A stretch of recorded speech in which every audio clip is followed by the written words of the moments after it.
Yeah, I have a few projects that are going at the moment. A couple of them have to do with my long interest in classical music and looking for tasteful ways to adapt classical themes and classical elements into the jazz world.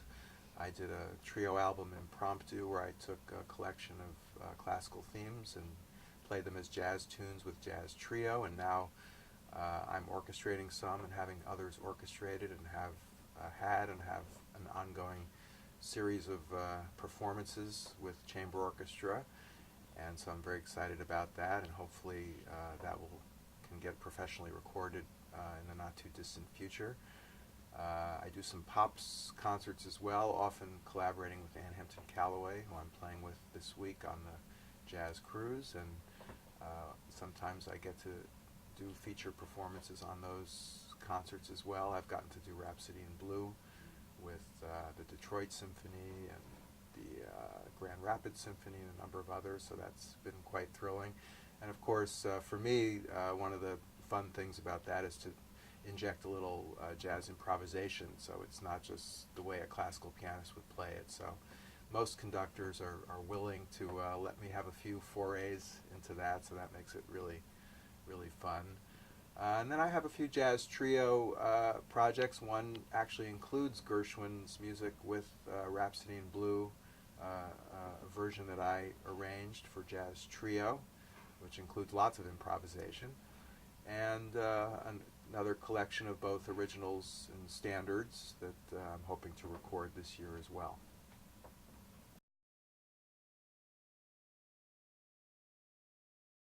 Well, I think Gershwin combines so much of what is great about the Great American Songbook. He has so many fantastic songs, it goes without saying.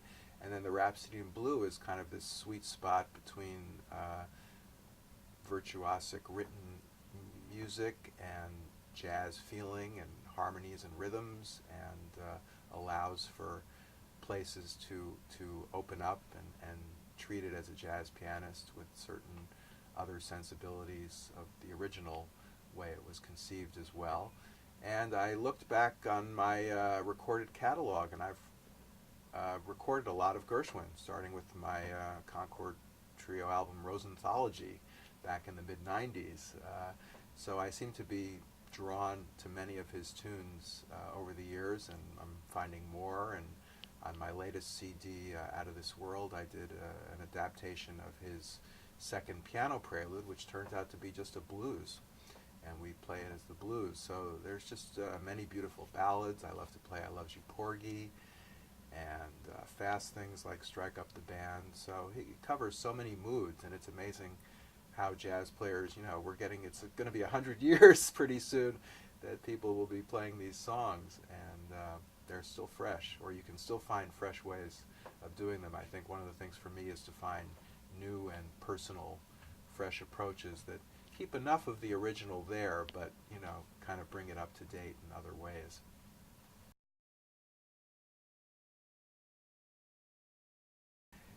Yeah, so my trio CDs, the last two have included Quincy Davis on drums, who's on the ship this week, Noriko Ueda on bass, and we've done a number of Japanese tours together, and we continue to play together, although it's a little tougher. Quincy is now in Canada teaching.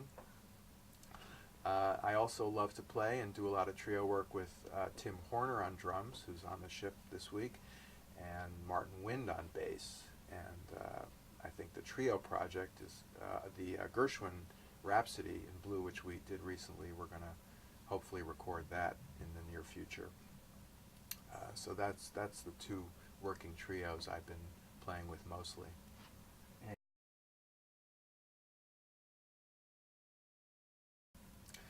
Well, I've been playing with Ann Hampton Callaway since the mid-90s. I don't remember exactly if it was 95 or 97, but she is a dear friend, and we've done many, many things together, both with the trio and also in Pop's concerts with full orchestra, which is very exciting as well. And we've done a few CDs together, and we collaborate in many ways, working with material and she's just got a very warm heart, and she has an amazing voice. I mean, there is nothing she can't do vocally, and I have to say, sometimes when I play with other singers, I think, oh, wait a minute, why didn't they just hit that note the way Ann did so effortlessly, or why are they not quite as in tune as Ann is? So her instrument is just phenomenal, and it kind of spoils you, because then you assume that the rest of the world sings that way, but they don't. So it's been a really nice collaboration.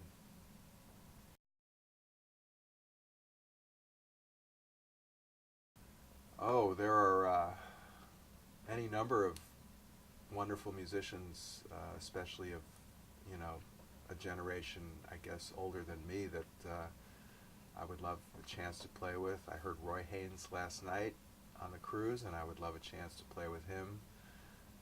People like Wayne Shorter would be a thrill to play with, and there are many others too.